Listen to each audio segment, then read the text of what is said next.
નમસ્કાર વિદ્યાર્થી મિત્રો, ફરીથી આપનું સ્વાગત છે. લાસ્ટ લેક્ચરની અંદર આપણે અભ્યાસ કર્યો હતો કોષ વિશે. એમાં વાત થઈ હતી છેલ્લે કંઈક એવું કીધું હતું કે ભાઈ આપણે હવે પછીના લેક્ચરમાં પ્રસરણ વિશે ભણશું. એ પહેલાં આપણે વાત કરી હતી કોષરસ પટલની. કોષરસ પટલ બંને કોષમાં જોવા મળે, પ્રાણી કોષમાં પણ જોવા મળશે અને વનસ્પતિ કોષમાં પણ જોવા મળે.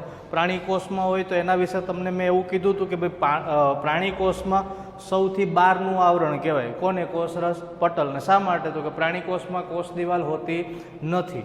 જ્યારે વનસ્પતિ કોષ હોય તો વનસ્પતિ કોષમાં અંદરનું આવરણ થશે, કારણ કે સૌથી ઉપરનો ભાગ છે શેનો બની જશે? કોષ દિવાલનો.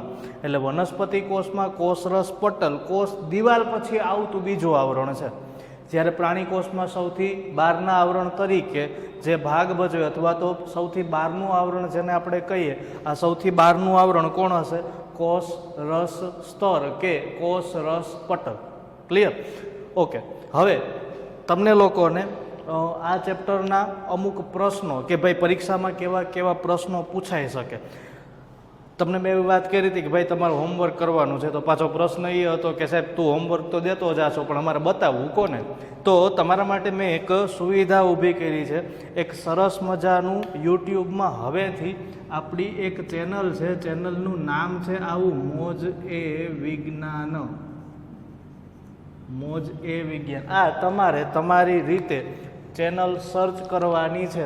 એમાં કાલથી હું આ ચેપ્ટરમાંથી કેવા કેવા પ્રશ્નો પૂછાય છે એના વિડીયો પણ મૂકીશ અને પ્રશ્ન સાથે વધુ વિસ્તૃત માહિતી પણ સમજશું કે પ્રશ્નો કેવો પૂછાય અને આપણે કેવું લખવું. અહીંયા જોકે આપણે અહીંયા પણ પ્રશ્નો વાઇઝ જ થિયરી ભણીએ છીએ.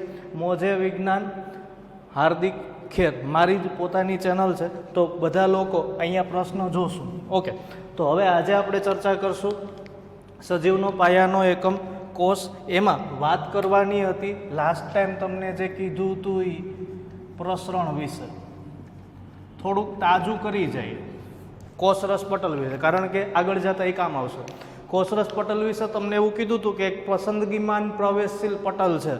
મતલબ કાંઈક એવો થાય કે કોષરસ સ્તર કે કોષરસ પટલનું મુખ્ય કામ શું?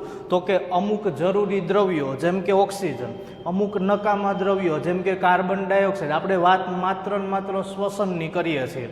તો કાર્બન ડાયોક્સાઇડ જેવા દ્રવ્ય કોષની અંદર જમા થાય તો એને બહાર કાઢવાનું કામ કોણ કરે? કોષરસ પટલ. ઓક્સિજન વાયુની ઉણપ સર્જાય કે જરૂરિયાત હોય ત્યારે અંદર ખેંચવાનું કામ કોણ કરે? તો કે કોષરસ પટલ. કહેવાનો મતલબ એવો છે કે જરૂરી દ્રવ્યોને અંદર પ્રવેશ આપે, નકામા દ્રવ્યોને કોષમાંથી બહાર કાઢવાનું કામ કોના દ્વારા થાય? કોષરસ પટલ દ્વારા. આ સિવાય કે કોષને રક્ષણ આપવા માટે રક્ષણાત્મક સ્તર પૂરું પાડવાનું કામ પણ કોષરસ પટલનું હોય, જે આપણે લાસ્ટ લેક્ચરની અંદર અભ્યાસ કર્યો હતો. પાછો ઘણાને પ્રશ્ન એ છે કે સાહેબ તમે આવા ફાંકા મારો છો કે કોષની અંદર કોષ રસ હોય ને કોષ દિવાલ હોય ને કોષ કેન્દ્ર હોય ને આ બધુંય આમનામ મતલબ ઉડતી માહિતીમાં કેમ ખબર પડે? તમે જ બોલી જાઓ છો, અમે ગોખી નાખી. વાસ્તવિકતા કંઈક એવી છે, બધું જ આકૃતિ સહિત સમજવાનું છે. પહેલાં કોષની આખી ડિટેલ્સ ભણી લઈએ કે કોષની અંદર આ હોય, આવી કોશિકાઓ હોય, આવી અંગિકાઓ હોય. આખી માહિતી મેળવ્યા પછી તમને હું છેલ્લે પ્રાણી કોષ અને વનસ્પતિ કોષ આકૃતિ સહિત આખે આખો ડિટેલમાં સમજાવીશ. એ પહેલાં અંગિકાઓની માહિતી મેળવશું. કોષ કેન્દ્રના કાર્યો શું છે, કોષ દિવાલના કાર્યો શું છે, કોષરસ પટલના કાર્યો શું. અંગિકાઓ છે તો અંગિકાઓ કઈ કઈ હોય? જેમ કે અંતઃકોષ રસજાળ, તમને લાસ્ટ લેક્ચરની અંદર વાત કરી હતી. અંતઃકોષ રસજાળ છે, લાઇસોઝોમ્સ છે, રિબોઝોમ્સ. આ સિવાયની કણાભ સૂત્ર છે, હરિત દ્રવ્ય છે જેને આપણે હરિતકણના નામથી ઓળખીએ. તો આ બધી જ અંગિકાઓ છે. એના વિષયની ચર્ચા પછી છેલ્લે આપણે કોષની આકૃતિ દોરશું અને આકૃતિ સહિત સમજશું. પણ એ પહેલાં વચ્ચે વચ્ચે જ્યાં પણ અંગિકાઓની આકૃતિ આવશે એ આપણે આકૃતિ સહિત સમજશું. આજે સમજવાનું હતું પ્રસરણ. તો હવે આપણે આપણા ટોપિક તરફ જઈએ કે ભાઈ પ્રસરણ એટલે શું?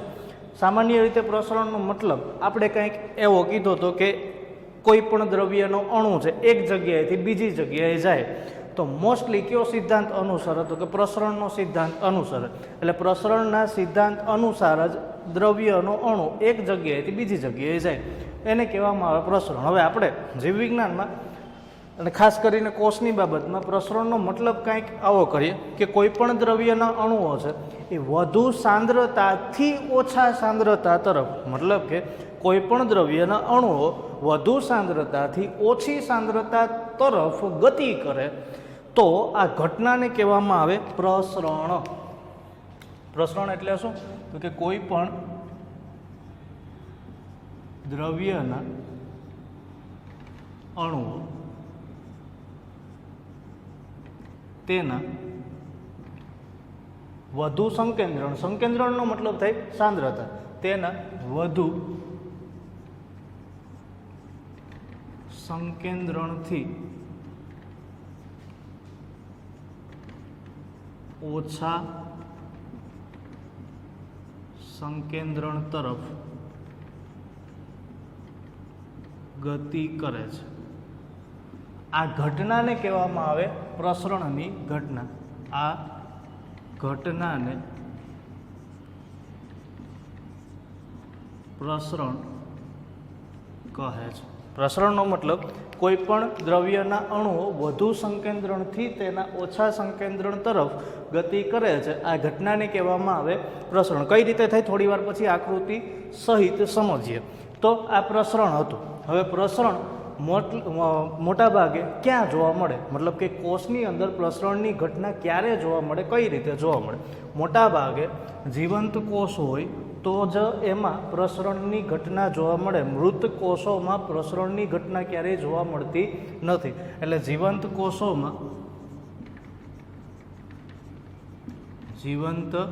કોષોમાં જ શ્વસનની ક્રિયા થાય. જીવંત કોષોમાં કઈ ક્રિયા થાય? શ્વસનની ક્રિયા, જેને કહેવામાં આવે વાયુ વિનિમયની ક્રિયા.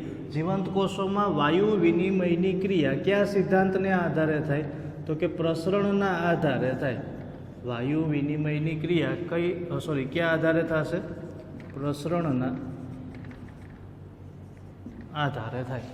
જીવંત કોષોમાં વાયુ વિનિમયની ક્રિયા પ્રસરણના આધારે થાય. બીજું છે કે તો પાછો પ્રશ્ન હતો કે સાહેબ તો હવે એ સમજાવો કે પ્રસરણને આધારે કઈ રીતે થાય. ઉદાહરણ તરીકે કોઈ પણ કોષ શ્વસનની ક્રિયા કરે. શ્વસનની ક્રિયા માટે બે વાયુ સૌથી અગત્યના. શ્વસનની ક્રિયા અથવા તો વાયુ વિનિમયની ક્રિયા, કોષની અંદર થતું શ્વસન કે વાયુ વિનિમય. વાયુ વિનિમયનું બીજું એક નામ છે વાત વિનિમય. આ વાત વિનિમયની ક્રિયા દરમિયાન પ્રસરણના સિદ્ધાંતનો ઉપયોગ થાય. વાત વિનિમયની ક્રિયામાં બે વાયુ અગત્યનો ભાગ ભજવે, જેમાંનો એક વાયુ છે એને કહેવામાં આવે ઓક્સિજન, જે જરૂરી છે. ન હોય તો પાછી વાયુ વિનિમયની ક્રિયા ન થાય, કારણ કે તો પછી આ શબ્દ ન વપરાય. કારણ કે ઓક્સિજન વગર કોઈ પણ કોષ જીવંત અવસ્થામાં રહી શકશે નહીં. એટલે આ ઓક્સિજન વાયુ, બીજો છે કાર્બન ડાયોક્સાઇડ. બે વાયુનો વિનિમય થાય. કયા કયા વાયુનો? એક તો ઓક્સિજન અને બીજો છે કાર્બન ડાયોક્સાઇડ.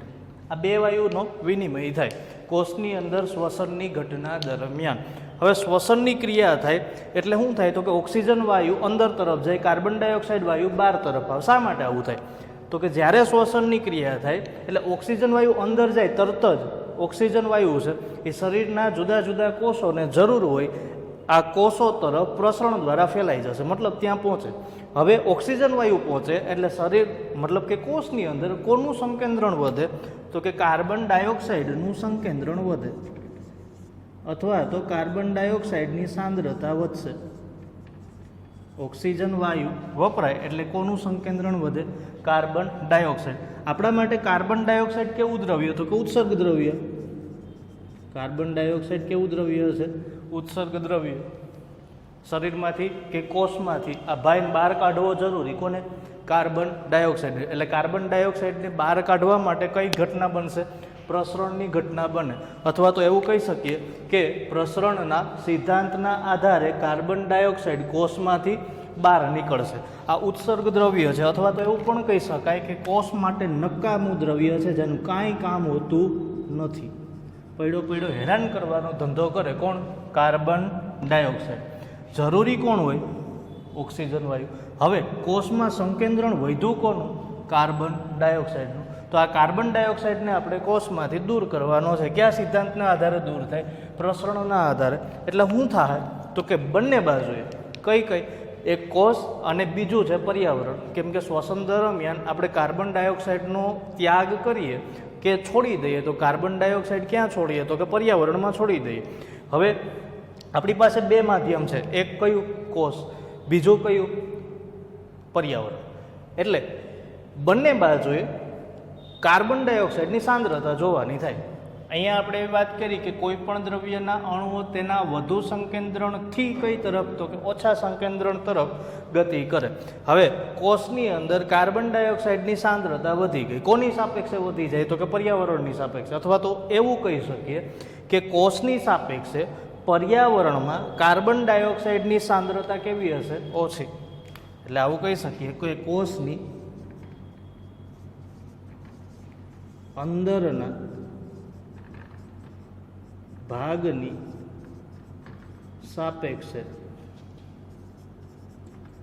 પર્યાવરણમાં કાર્બન ડાયોક્સાઇડની સાંદ્રતા કે સંકેન્દ્રણ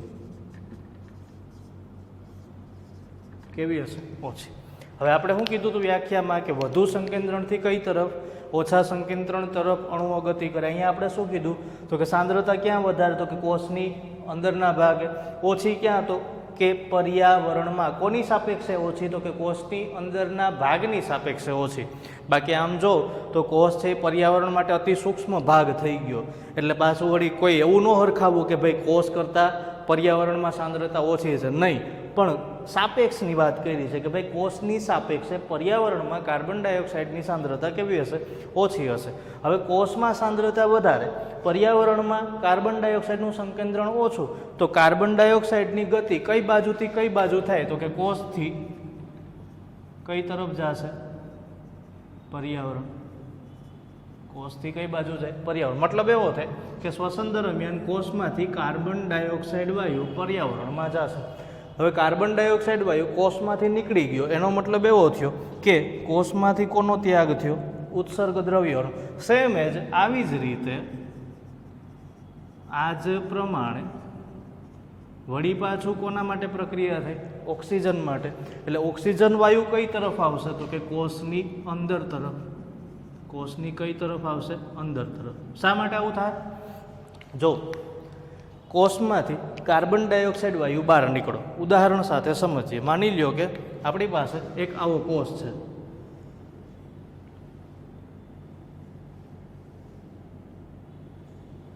આ કોષ. હવે આ કોષની અંદરનો ભાગ જેને આપણે કહેતા હતા કોષ દિવાલ. આપણે માત્ર વાયુ વિનિમયની વાત કરી એટલે સમજવા માટે આ કોષ દિવાલ.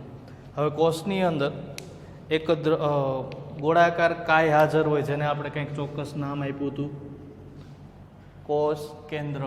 આ જે ભાગ છે એને કીધું તો કોષ દિવાલ. અંદરનો ભાગ છે એને કીધું હતું કોષ રસ સ્તર. આને કીધું હતું કોષ દિવાલ. આ ભાગ છે ગોળાકાર કાય જેને આપણે કીધું હતું કોષ કેન્દ્ર. હાજર હશે બીજું પ્રવાહી, આને આપણે કહેશું H2O. નામ થશે ભૂખ, પાણી. હવે બીજું આપણે જોવાનું હતું વાયુ વિનિમયની ક્રિયા. શરૂઆતમાં અહીંયા આ ક્રિયા કઈ હતી? તો કે કોષમાંથી કયો વાયુ બહાર નીકળતો હતો? કાર્બન ડાયોક્સાઇડ વાયુ. શા માટે? તો કે કોષમાં સાંદ્રતા કેવી હતી? કાર્બન ડાયોક્સાઇડની વધુ. પર્યાવરણમાં સાંદ્રતા કેવી હતી? ઓછી. તો વાયુ કઈ બાજુથી કઈ બાજુ તરફ ગતિ કરશે? વધુથી ઓછી તરફ. મતલબ એવો થાય કે કોષમાંથી કયો વાયુ બહાર નીકળી ગયો? કાર્બન ડાયોક્સાઇડ વાયુ. મતલબ એવો થાય કે અહીંયા હવે કાર્બન ડાયોક્સાઇડ વાયુ હાજર છે નહીં. કોની ઉણપ સર્જાશે? ઓક્સિજનની. તો આ તો બારોબરનું પર્યાવરણ છે, તો અહીંયા ઓક્સિજનનું સંકેન્દ્રણ કેવું જોવા મળશે? વધુ. એટલે બહારના ભાગની અંદર ઓક્સિજનનું સંકેન્દ્રણ વધુ હશે. અહીંયા ઓક્સિજનનું સંકેન્દ્રણ વધુ. હવે આ પર્યાવરણની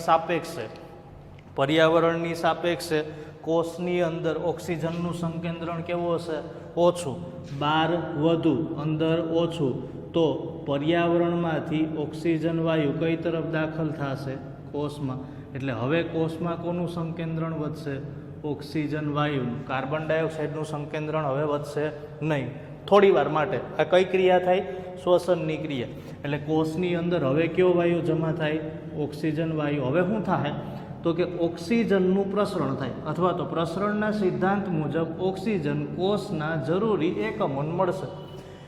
જેવો ઓક્સિજન વાયુ વપરાશે એટલે વળી પાછું કોનું સંકેન્દ્રણ વધી જાય? કાર્બન ડાયોક્સાઇડનું. એટલે કાર્બન ડાયોક્સાઇડનું સંકેન્દ્રણ અંદર વધશે, બહાર ઓછું હશે એટલે કાર્બન ડાયોક્સાઇડ વળી પાછો કઈ તરફ? બહાર તરફ. ઓક્સિજન વળી પાછો કઈ તરફ? અંદર તરફ. આ રીતે સતત ને સતત કોષની અંદર વાયુ વિનિમયની ક્રિયા, મતલબ કે વાયુઓની આપલેની ક્રિયા સતત ચાલુ રહેશે. વાયુની આપલે ક્રિયા સતત ને સતત ચાલુ રહેશે. આ ઘટનાને કહેવામાં આવે વાયુ વિનિમયની ક્રિયા. યાદ રહેશે? ઓકે. હા, આપણે જે ભણ્યા હતા એ કઈ ઘટના હતી? પ્રસરણની ઘટના. ખૂબ જ અગત્યની ઘટના શ્વસન માટે પણ. હવે આપણે ભણવાનું છે પરસ્પર સાંદ્રતાના આધારે દ્રાવણના પ્રકારો. પરસ્પર સાંદ્રતાના આધારે દ્રાવણના પ્રકારો. પરસ્પર સાંદ્રતાના આધારે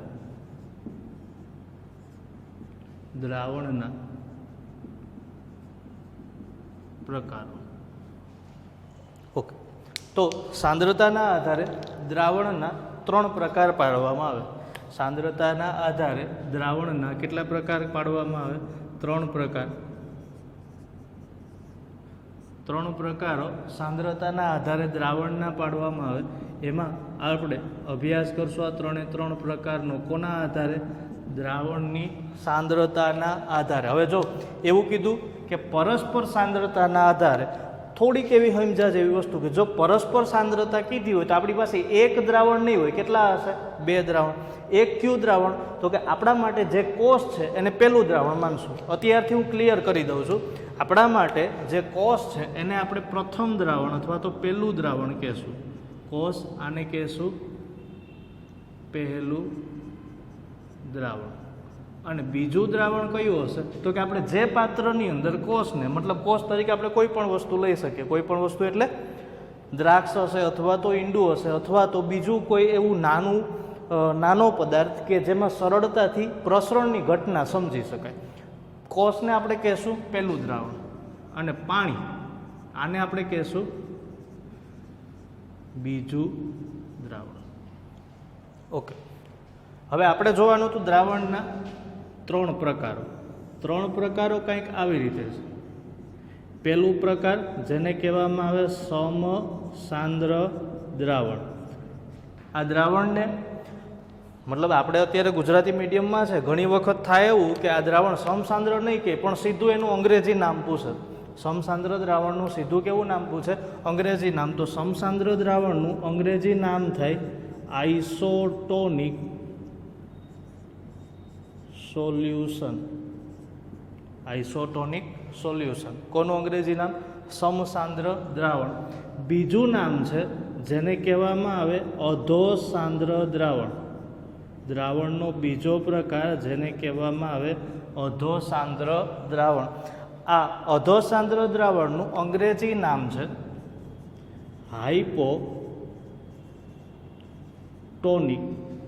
હાઇપોટોનિક સોલ્યુશન. અધોસાંદ્ર દ્રાવણનું અંગ્રેજી નામ હાઇપોટોનિક સોલ્યુશન. અને દ્રાવણનો ત્રીજો પ્રકાર, આ ત્રીજો પ્રકાર જેને કહેવામાં આવે અધિસાંદ્ર દ્રાવણ. દ્રાવણનો ત્રીજો પ્રકાર જેને કહેવામાં આવે અધિસાંદ્ર દ્રાવણ. આ અધિસાંદ્ર દ્રાવણને અંગ્રેજી ભાષામાં, મતલબ કે પિતૃભાષામાં કહેવામાં આવે હાઇપરટોનિક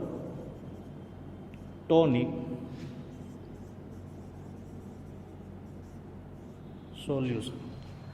અંગ્રેજી ભાષામાં અધિસાંદ્ર દ્રાવણને કહેવામાં આવે હાઇપરટોનિક સોલ્યુશન. તો દ્રાવણના કુલ 3 પ્રકાર કોના આધારે? સાંદ્રતાના આધારે. ક્યાં ક્યાં? સમસાંદ્ર દ્રાવણ, અધોસાંદ્ર દ્રાવણ અને અધિસાંદ્ર દ્રાવણ. અંગ્રેજી ભાષામાં હોય તો આઇસોટોનિક સોલ્યુશન, હાઇપોટોનિક સોલ્યુશન અને હાઇપરટોનિક સોલ્યુશન. આ કુલ 3 પ્રકારો છે દ્રાવણના. એમાં દ્રાવણનો પહેલો પ્રકાર જેનું નામ હતું સમસાંદ્ર દ્રાવણ.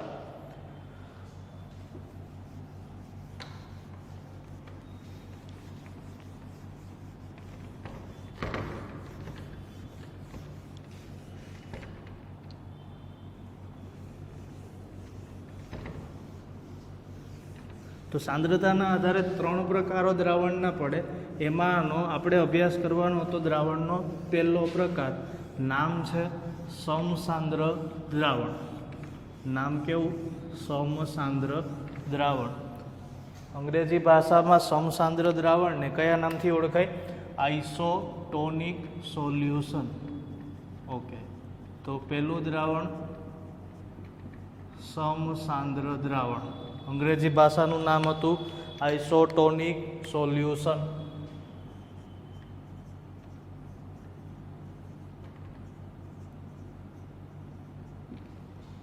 સોલ્યુશન ટૂંકમાં લખ્યું છે. તો સમસાંદ્ર દ્રાવણનો મતલબ શું? આપણે એવું કીધું હતું કે ભાઈ સાંદ્રતાના આધારે હોય તો આપણી પાસે 2 દ્રાવણ હશે, એક હશે કોષ અને બીજું હશે પાણી. આ બંનેની આધારે સાંદ્રતા નક્કી કરવામાં આવે.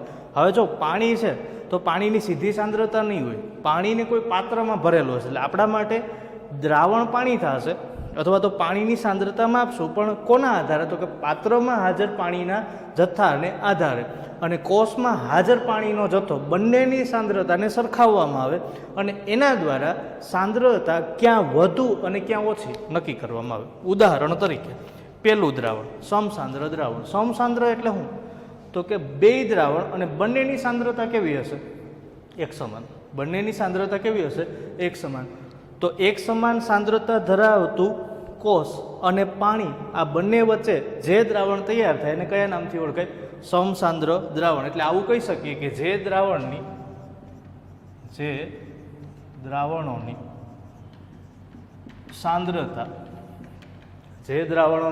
સાંદ્રતા સરખામણીમાં એક સમાન હોય. જે દ્રાવણોની સાંદ્રતા સરખામણીમાં કેવી હશે? એક સમાન. અથવા તો જે દ્રાવણોની સાંદ્રતા એકબીજાની સરખામણીમાં એક સમાન હોય, જે દ્રાવણોની સાંદ્રતા એક સમાન હોય, અથવા બંને દ્રાવણોની પાણીની સાંદ્રતા એક સમાન હોય, અથવા બંને દ્રાવણોની પાણીની સાંદ્રતા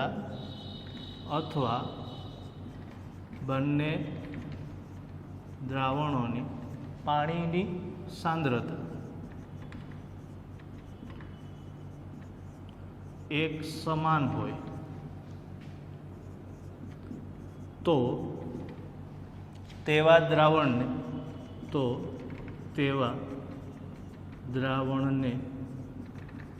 સમસાંદ્ર દ્રાવણ કહે છે. ચાલો, હવે આપણી બુકની અંદર કંઈક એવું આપ્યું છે કે પહેલાં દ્રાવણોની વ્યાખ્યા આપેલી છે, એના પછી દ્રાવણની કોષ પર થતી અસરો કીધી છે. આપણે એક કામ કરશું, પહેલાં દ્રાવણની વ્યાખ્યાનો અભ્યાસ કરીશું, એના પછી સીધું કે ભાઈ સમસાંદ્ર દ્રાવણની અંદર કોષને મૂકવામાં આવે તો કોષ પર દ્રાવણની કેવી અસર થાય એનો અભ્યાસ કરશું. હવે જો સમસાંદ્ર દ્રાવણની અંદર કોષને મૂકવામાં આવે, કયા દ્રાવણની અંદર? સમસાંદ્ર દ્રાવણની અંદર. તો કોષને મૂકવામાં આવે તો 2 બાજુ સાંદ્રતા કેવી હશે? સમાન. એટલે કોષમાંથી પણ પાણી બહાર પણ નીકળશે અને જેટલું પાણી બહાર નીકળે એટલું પાણી કેવું થશે? તો કે અંદર પણ જશે. એટલે શું થાય? તો કે 2 બાજુ પાણીનું પ્રમાણ એક સમાન રહેશે. જેટલું બહાર નીકળે એટલું જ અંદર તરફ આવે. એટલે કોષને ઝાઝી કોઈ અસર થશે નહીં. એટલે અહીંયા સમસાંદ્ર દ્રાવણ વિશે કેવું હોય તો આવું કહી શકાય કે જો કોષને, આમ તો પહેલાં આવું કહી શકાય કે સમસાંદ્ર દ્રાવણની કોષ પર અસરો. સમસાંદ્ર દ્રાવણની કોષ પર અસરો શું થશે? તો કે જો કોષને સમસાંદ્ર દ્રાવણમાં મૂકવામાં આવે, કોષને કેવા દ્રાવણમાં મૂકવામાં આવે? સમસાંદ્ર દ્રાવણમાં મૂકવામાં આવે તો શું થાય? થોડી વાર પહેલાં જ મેં કીધું કે ભાઈ કોષને સમસાંદ્ર દ્રાવણમાં મૂકવામાં આવે તો શું થશે? તો કે બંને બાજુ દ્રાવણની સાંદ્રતા કેવી હશે? એક સમાન. હવે બંને બાજુ દ્રાવણની સાંદ્રતા એક સમાન હોય તો બંને દિશાએથી પાણી એક સરખું જ પસાર થાય. તો બંને દિશાએથી પાણી કેવું થશે? એક સમાન પસાર થાય. તો કોષ કલામાંથી જેટલું પાણી, કોષ કલા એટલે કોષરસ સ્તર, જેટલું પાણી બહાર નીકળે તેટલું જ પાણી અંદર તરફ, મતલબ તેટલું જ પાણી કોષમાં અંદર તરફ પ્રવેશ કરશે. તેટલું જ પાણી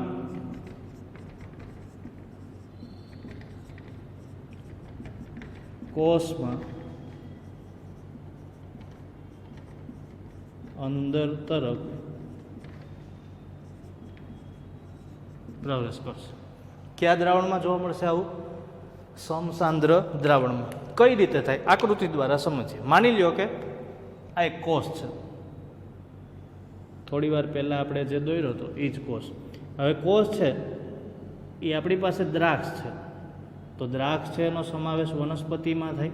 જો વનસ્પતિ હોય તો મેં તમને કીધું હતું કે ભાઈ વનસ્પતિઓ હરિતકણ ધરાવે, વનસ્પતિઓમાં હરિતકણ હાજર હોય. એટલે આ કોષ માનો કે દ્રાક્ષનો છે. હવે દ્રાક્ષનો કોષ